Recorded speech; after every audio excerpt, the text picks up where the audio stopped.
Hello everyone, today I'll show you how to rename yourself and your save file in Slay The Spire.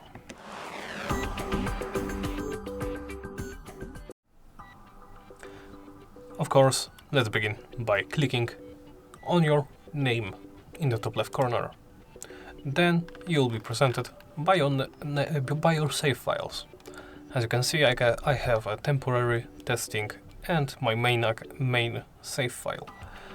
To rename, hit the pencil icon and then enter your new name once again.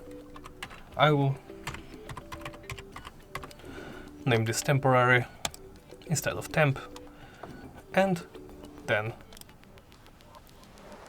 hit it to load into the profile. If it is selected, you can simply go back. And that's about it. Thank you for watching and please remember to like, comment and subscribe.